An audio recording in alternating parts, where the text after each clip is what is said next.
Alô, bom dia. Bom, bom dia a todos e todas. A gente vai começar, porque se a gente atrasar muito, a gente atrasa a programação desse auditório, do primeiro encontro, do primeiro diálogo. Então, enfim, as pessoas vão chegando, mas a gente vai ter que começar no horário. A gente só tem 45 minutos para essa primeira conversa aqui, meio da Jude. A ideia é que a gente possa fazer um diálogo aqui, um pouco tentando situar esse festival aqui no Brasil, especialmente aqui no Rio de Janeiro, é a primeira edição na América Latina. E a gente quer um pouco passar a ideia desse festival, a mensagem que esse festival traz nesse momento que a gente vive aqui no Brasil. E, enfim, desejar que essa celebração desses 3 dias, com a programação que nós pensamos, possa realmente deixar um legado, dar uma contribuição para a agenda das mulheres, aqui no Rio de Janeiro, especialmente. Então, eu, na verdade, vou fazer perguntas à Jude, e ela vai fazer perguntas a mim, para a gente tentar fazer realmente um diálogo e a gente poder aqui falar sobre como esse festival foi construído, qual o pensamento sobre ele, por que ele chega no Brasil agora, né, o que a gente quer com esse evento, com esse encontro, enfim. E aí eu vou começar, e aí a ideia é que a gente possa, enfim, falar meia hora e talvez durante 15 minutos ter algumas perguntas de vocês e a gente, nesse tempo, responder. Tá? Então, eu queria primeiro passar para a Jude, depois ela vai passar para mim para perguntar sobre a edição aqui do Rio. E a minha pergunta para a Jude é a seguinte: Jude, como é que você pensou esse festival, lá em 2010, quando ele começou? Eu sempre falo aqui que essa plataforma, quando você começou a pensar no UAU, ele já era para ser uma plataforma global, né? Eu ouvi isso de você várias vezes. Então, eu queria entender um pouco como é que você teve essa visão inicial de pensar esse festival da maneira que ele se apresenta nessa perspectiva global. Muito obrigada. E, primeiramente, eu gostaria de dizer um obrigado enorme para a Eliana e todas as mulheres e homens que tornaram possível esse festival no Rio, porque é um evento extraordinário. Muito obrigada. Eu vou explicar, porque algumas pessoas ouviram dizer ontem à noite que eu estou muito consciente como uma menina e uma mulher, pude tornar verdade meus sonhos. A minha avó deixou a escola com 12 anos e ela tinha 14 filhos. E a minha mãe deixou a escola com 14, ela teve 4 filhos. Então, eu sempre quis fazer teatro, eu sempre quis criar histórias e ter um público. E quando eu tinha mais ou menos 20 anos, eu comecei essa jornada. E eu me tornei uma pessoa bastante sênior nas artes. E eu percebi que eu nunca poderia ter feito essa jornada a menos que as mulheres tivessem lutado para que a gente pudesse ter educação, nós mulheres, que nós pudéssemos votar e ter controle de natalidade, todas as coisas que tornaram possível para mim que eu pudesse seguir meus sonhos, coisas que ainda são um produto da história, decidindo que a mulher não deveria estar numa segunda classe. Então, quando eu cheguei nesse lugar bastante sênior, eu percebi que eu ainda estava numa segunda classe, que o mundo tinha organizado o poder para dizer que os homens deveriam ter mais poder que as mulheres. E mesmo nas sociedades onde isso está disfarçado, onde é menos óbvio, ainda assim, isso está lá da mesma forma. Então, eu conheci muitas mulheres jovens no Reino Unido e que elas diziam que nós não precisávamos de feminismo porque já somos todos iguais. Mas aí elas me contavam coisas sobre violência entre os parceiros, sobre pagamentos desiguais, problemas em você cuidar dos seus filhos, questões legais, muitas coisas. E eu dizia, isso é porque nós não somos iguais. Então eu decidi criar um festival para celebrar as mulheres e as meninas e a sua história, porque nós não conhecemos a nossa história. Essa história tem que seguir adiante, tem que continuar mudando. E eu queria falar sobre o mundo, Eliana, porque eu só conheço o meu mundo.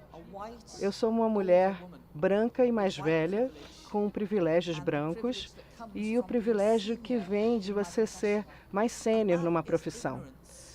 E isso é uma ignorância. Eu sei que eu tenho o meu conhecimento, mas eu tenho muita ignorância. Então, eu gostaria de dizer que as mulheres do mundo precisam conversar umas com as outras, porque a gente pode se informar umas às outras e ensinar umas às outras como é que poderia ser essa igualdade. Porque, para mim, a igualdade não é ter a mesma estrutura de poder substituindo os homens pelas mulheres. Seria a gente pensando como é que o poder opera. E a gente precisa que as mulheres do mundo conversem. É por isso, então. Eu tenho algumas fotos. Eu gostaria de mostrar umas fotos antes de você mostrar perguntar a próxima pergunta. Então, vou mostrar rapidamente.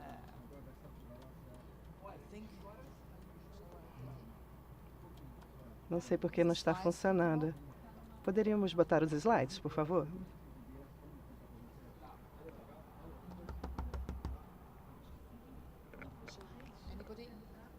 Alguém pode me ajudar com os slides?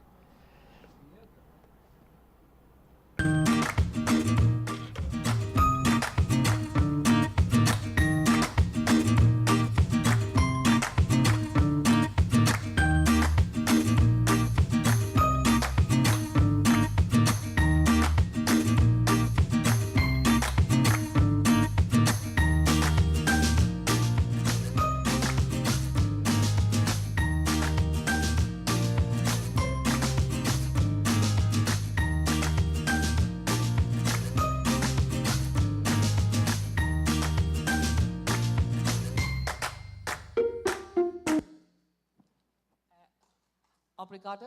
The slides, the pictures.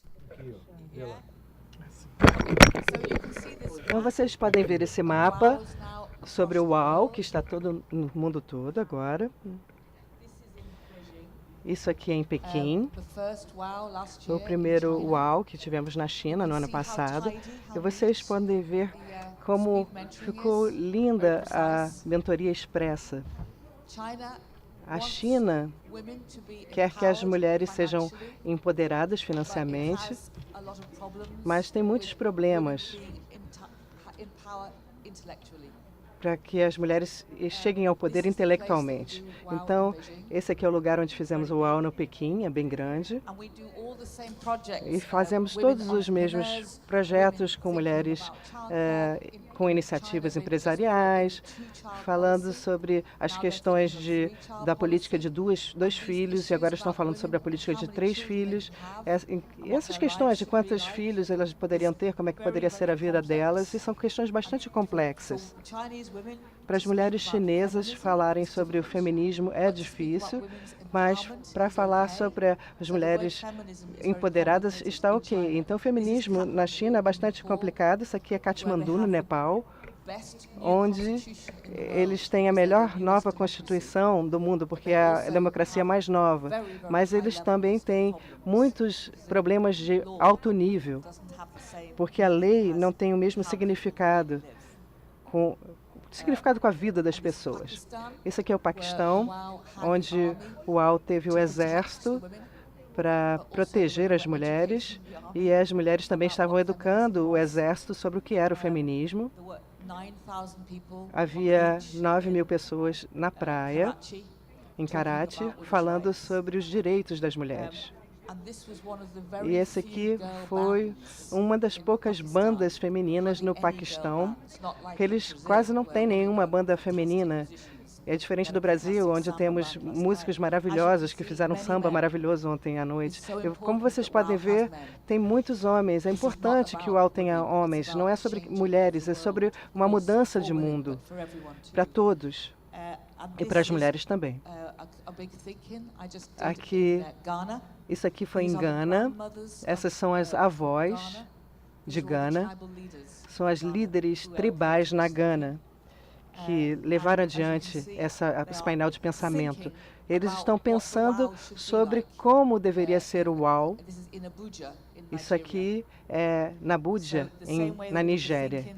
Então, como a gente teve as rodas de pensamento no Rio, nós também tivemos em Abuja.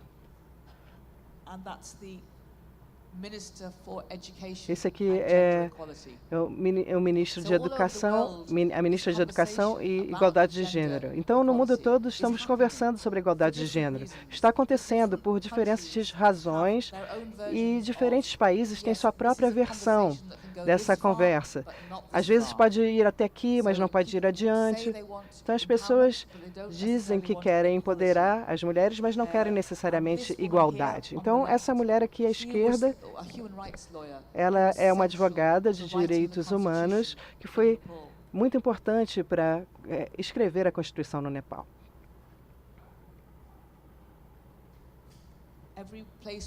Todos os lugares temos essas tendas, que são os cantos feministas, onde as crianças podem conversar sobre igualdade, para que eles possam realizar os seus sonhos. Essas são as mulheres tribais que fizeram essa performance. Eles levaram 7 horas para chegar lá e fazer essa performance. Aqui em Baltimore, aqui em Nova York, lugares muito divididos racialmente, com muitos problemas enormes, como a gente sabe. Todas as questões que eles lidam com raça.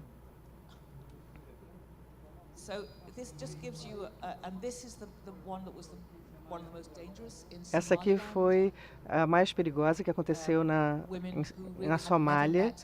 Pessoas que nunca discutiram igualdade antes. Aqui o aborígene na Austrália. A primeira oportunidade de mulheres aborígenes e brancas falarem sobre questões da comunidade, de saúde, etc. Aqui foi a cerimônia de abertura aborígene do UAU. E aqui foi em Bradford. Também está acontecendo neste final de semana, nesse exato momento enquanto a gente está conversando aqui. E eles enviam o amor deles para nós aqui.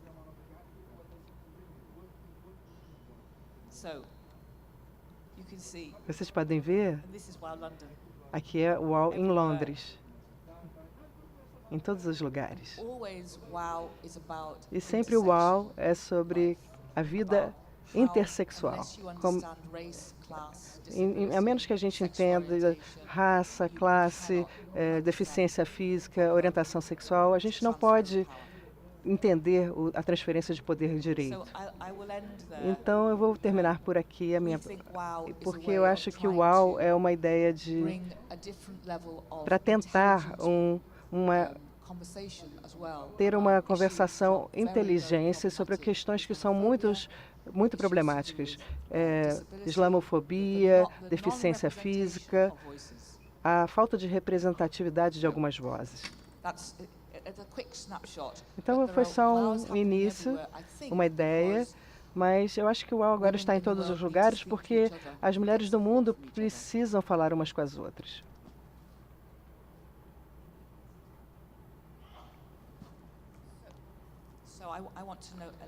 Eliana, eu gostaria de saber de você.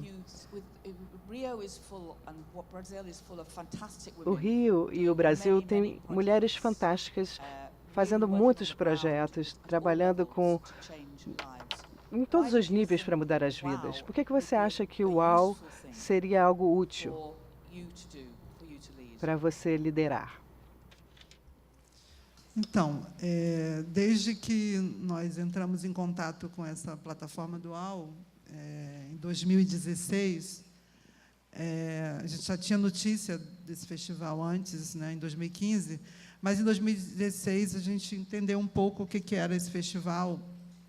E eu entendo que o fato do UAU ser uma plataforma que tenta agregar diferentes experiências do que é ser mulher, diferentes experiências do que são as lutas dessas mulheres por conta da sua diversidade, por conta das suas necessidades, porque existe uma desigualdade de gênero, e é claro isso para todo mundo, mas a gente tem camadas diferenciadas de como essa desigualdade se expressa, né? Entre uma mulher branca e uma mulher preta, por exemplo. A gente sabe que existem questões específicas dessas lutas, e me causou assim, muito impacto pensar um lugar, um encontro, onde a gente pudesse conversar sobre todas essas camadas.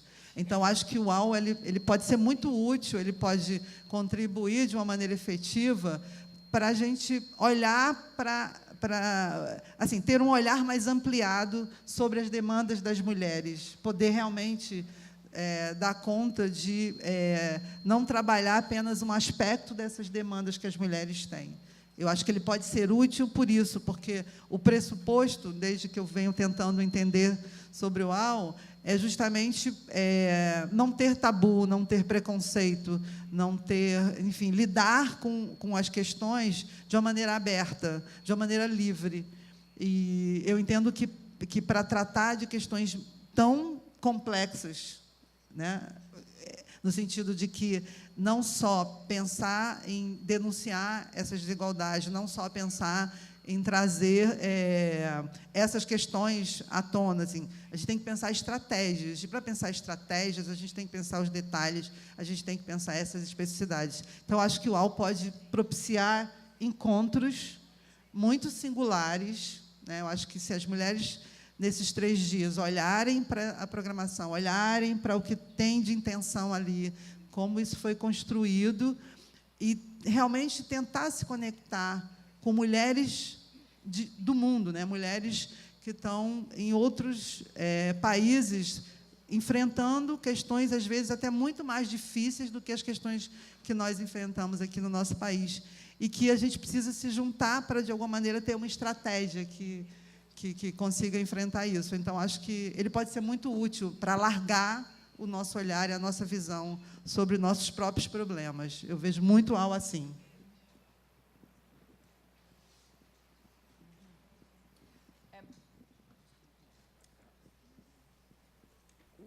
Uma das coisas que eu espero, quando você olha as suas brochuras, os seus panfletos, a revistinha que vocês receberam, mesmo que, se você não vê, você pensa, puxa, não tinha pensado sobre essa questão.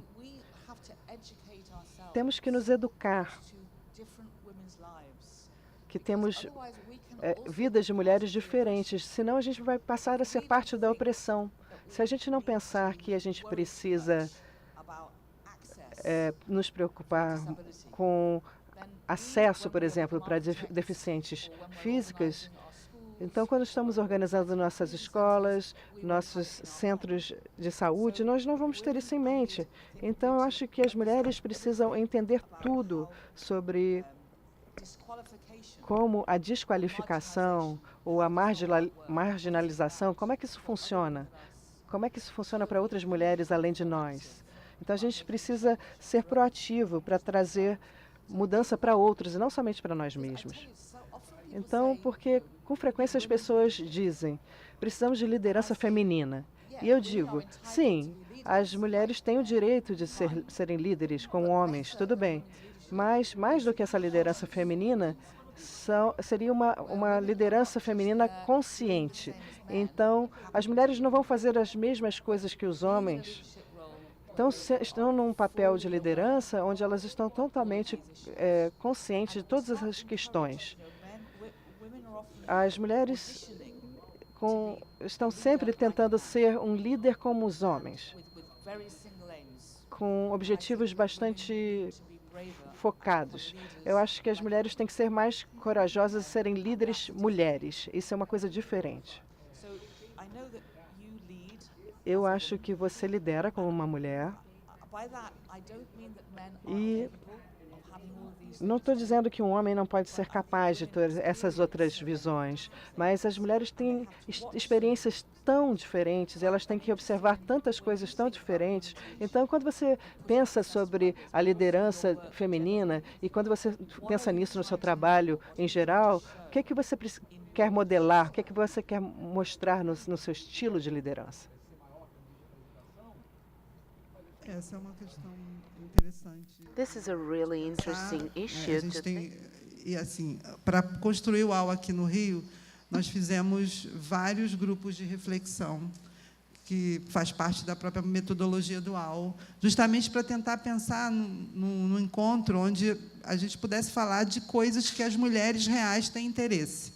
Então, a gente buscou digamos assim, esse entendimento para pensar uma curadoria no festival que desse conta de questões de mulheres de periferia, mulheres, enfim, de classe média, mulheres ricas, mulheres artistas. E sempre nesses encontros, essa ideia da liderança, esse tema, como tema, isso sempre esteve muito presente.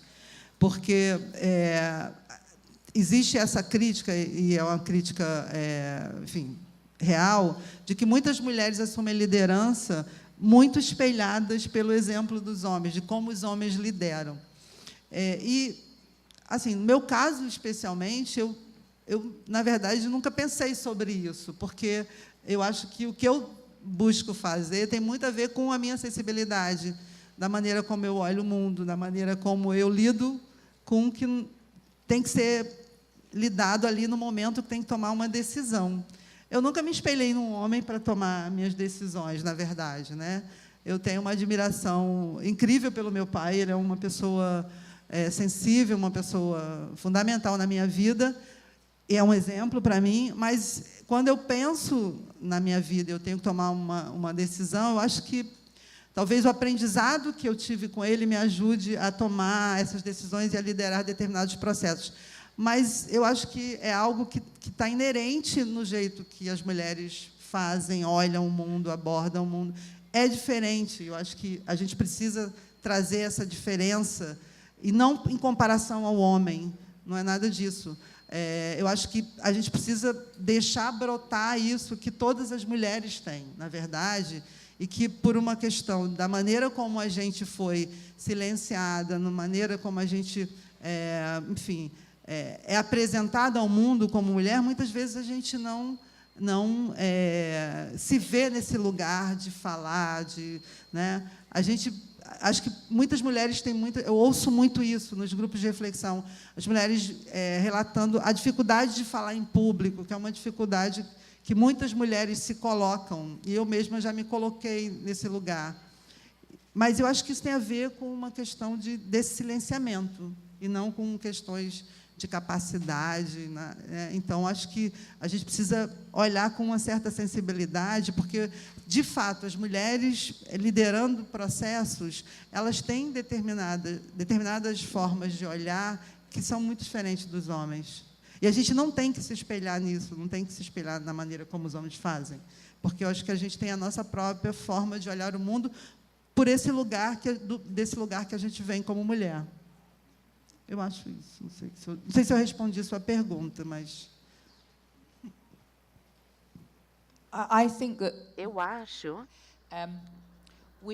Eu acho que nós ainda estamos lutando como mulheres para sair de um lugar em que nós estávamos, onde nós éramos a propriedade, e em alguns lugares do mundo as mulheres ainda são uma propriedade. Então, a propriedade não pode ter uma voz, ela não pode ser independente. A propriedade deve parecer atraente, ser aquele objeto, aquela propriedade de um dono. Então, a ideia é mudar desse ideal de pertencer a outra pessoa que vai lhe dizer o que fazer, assumir a responsabilidade para você, você passa o seu poder para eles para dizer, não, eu sou poderosa, eu tenho poder. Eu acho que isso é uma jornada psicológica imensa para as mulheres e, muitas vezes, nós não sentimos esses nossos sentimentos e esse senso de certeza com a nossa ansiedade sobre o que é feminino. Então, vai levar muito tempo até as mulheres terem certeza de quem elas são, separadamente de quem elas são, do que dizem a elas do que elas deveriam ser. E os homens também, se eles o tempo todo, constantemente, dizem a eles que eles precisam ser fortes, seja lá o que forte signifique, mas essa força nem sempre é emocional, ela às vezes é física, essa força acaba empurrando, afastando sentimentos, ou o contrário é a fraqueza, e esse tipo de sentimento permite a vulnerabilidade. Então, essas palavras, forte e fraco, devem ser substituídas e nós, como mulheres, precisamos ter a coragem de dizer, não, os nossos sentimentos, como nós estamos fazendo as coisas, é uma força que é necessária na sociedade. Concordo. I agree totally. Estou me dizendo que está na hora de a gente abrir para as perguntas, porque, assim, só para explicar um pouquinho do festival, assim, como ele foi pensado, o festival tem 4 dimensões, né? A gente tentou dar conta, na verdade, 3 dimensões, mas uma dimensão que é muito forte aqui no Brasil é do ativismo social das mulheres. Então, tem uma programação nesse aspecto. Tem uma programação do empreendedorismo, tem uma programação artística e cultural e tem os diálogos. Os diálogos, na realidade, eles foram pensados para ter algum momento em que realmente a gente estabeleça diálogo. Então, por mais que o tempo seja corrido, por mais que, né, o conjunto de diálogos eles estejam formatados por um tempo que parece pequeno, a gente gostaria, de alguma maneira, dar voz à plateia, independente de ser no auditório maior ou numa sala menor, dependendo do diálogo, como ele vai acontecer. Então, para a gente seria importante, de repente, ter 2 perguntas agora sobre o UAU, porque a ideia desse encontro aqui é justamente estar falando, de uma maneira geral, sobre o festival, como é que ele foi pensado, como é que ele acontece aqui no Brasil a partir dessa perspectiva global. É o início do nosso processo aqui do festival. Então, queria abrir para, sei lá, 2 ou 3 pessoas, no máximo, fazerem alguma pergunta sobre o festival, alguma dúvida, alguma questão que vocês considerem importante a gente estar falando aqui, eu e Jude.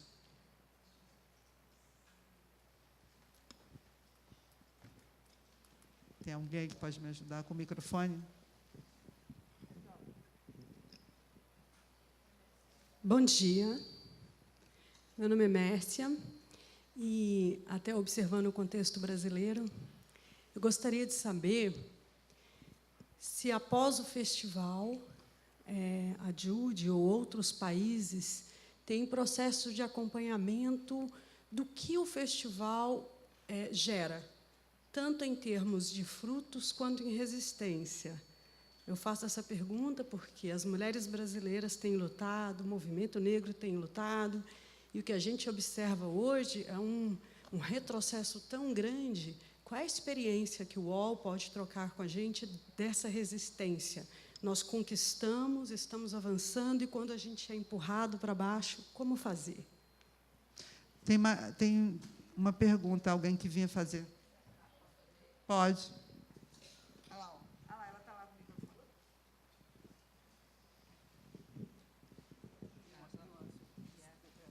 Bom dia. O meu nome é Ana Condeixa, eu sou professora universitária e estou com alunos aqui, mas tive a oportunidade de observar que muitas meninas universitárias não ficam sabendo. Então, a minha proposta, meu apelo, seria que nos próximos festivais houvesse uma divulgação mais forte, porque eu acho que essa galera que está estudando precisa sair mais empoderada. Meninas negras ou não, eu acho que a questão do feminismo toca a todas nós.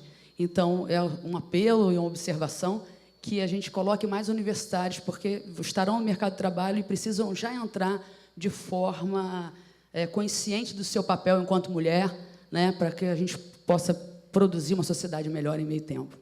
Obrigada. Tem mais alguma pergunta? Só mais uma?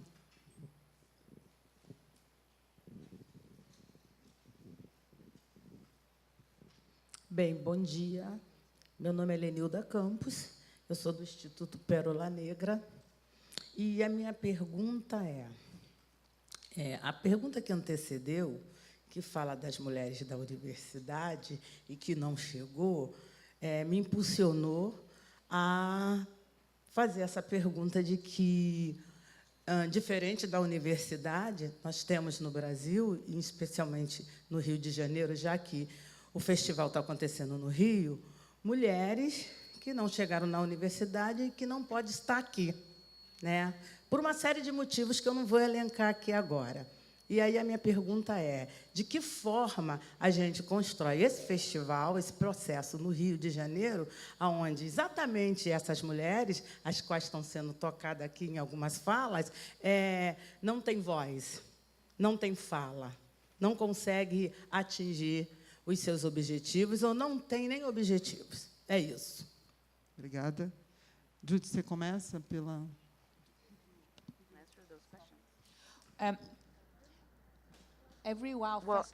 Todo festival UAU que nós fizemos, acho que já foram 53, 54 até agora, o resultado é o que as mulheres locais e homens locais decidem fazer. E há milhares de exemplos de coisas que aconteceram. Então,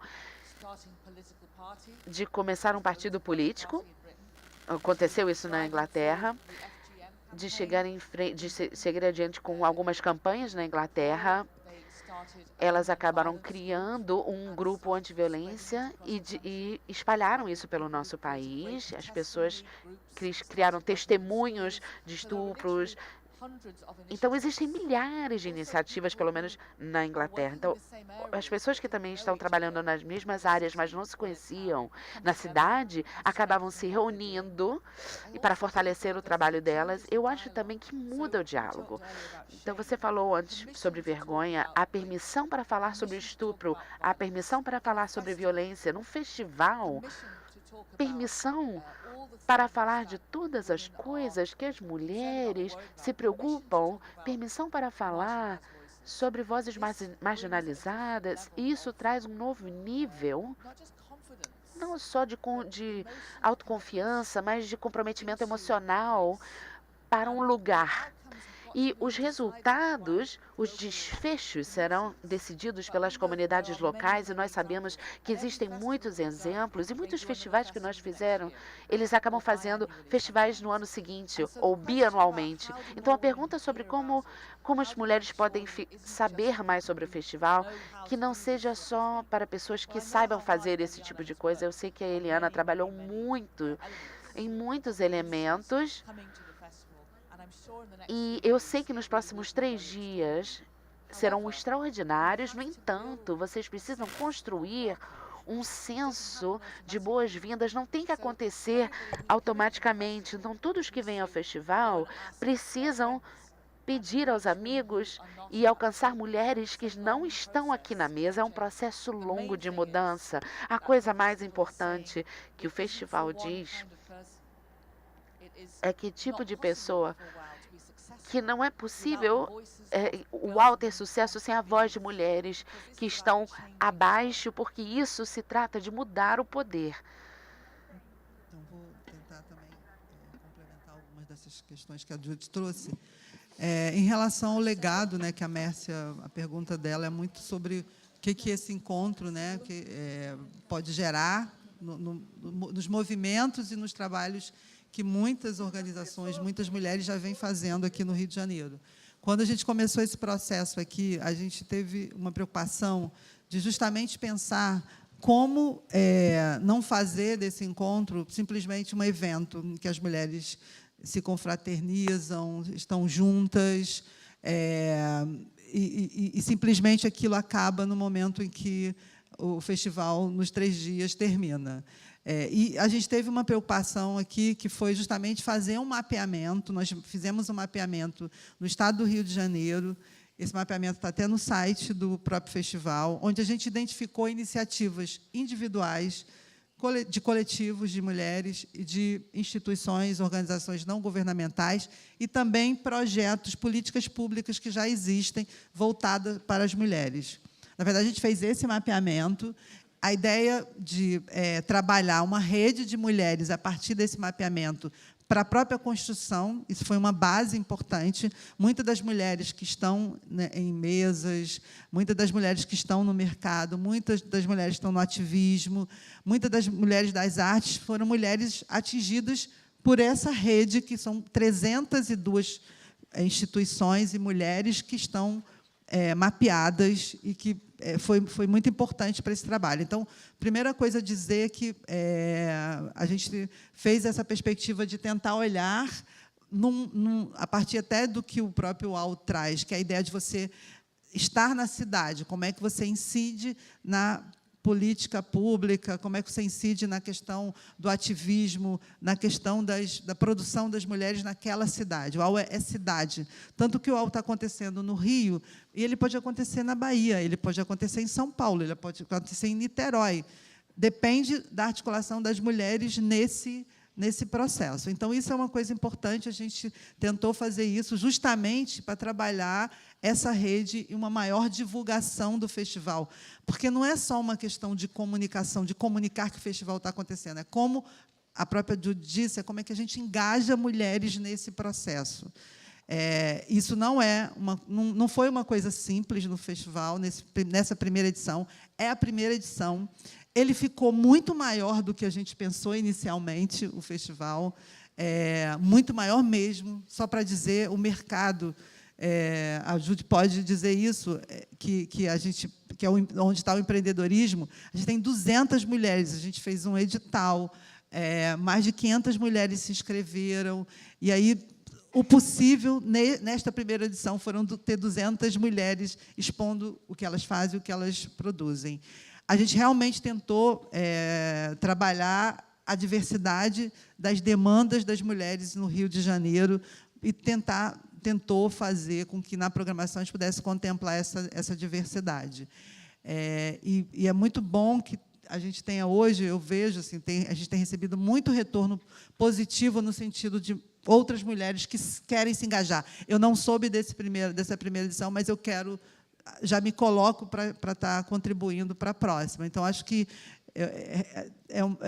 é isso, mas foi um desafio chegar a essa programação de mais de 200 atividades, tentando contemplar muitos interesses, mas eu acho que o resultado foi muito positivo, e eu conto muito com essa rede que vai se criar esses 3 dias, essa nova rede, quando o festival toma, né, uma visibilidade, quando ele começa a passar e ter uma visibilidade eu acho que vai criar uma nova rede que vai ser fundamental para o próximo.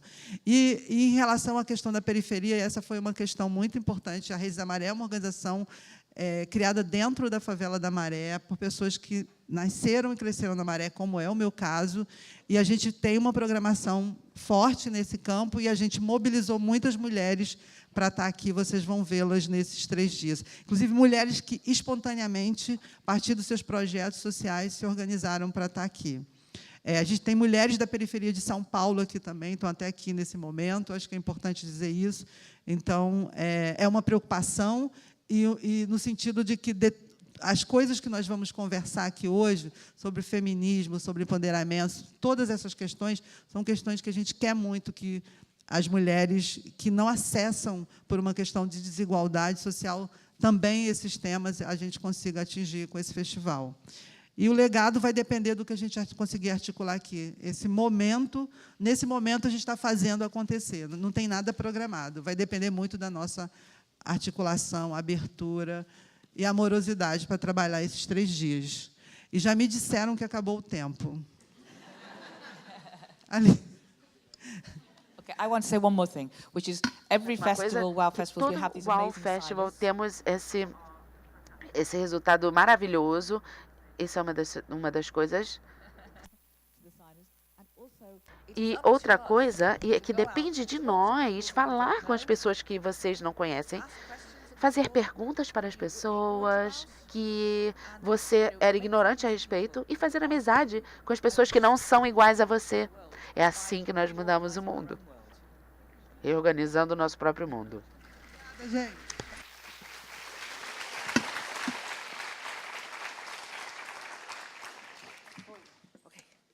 Vocês podem podem permanecer para a próxima. Não. Vocês viram como é que é o negócio. Quem manda sou eu agora. Agora quem manda sou eu.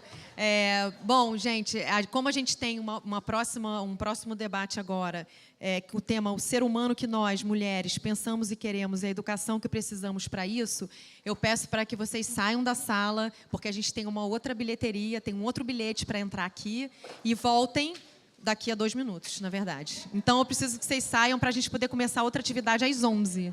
E obrigada e assistam a programação.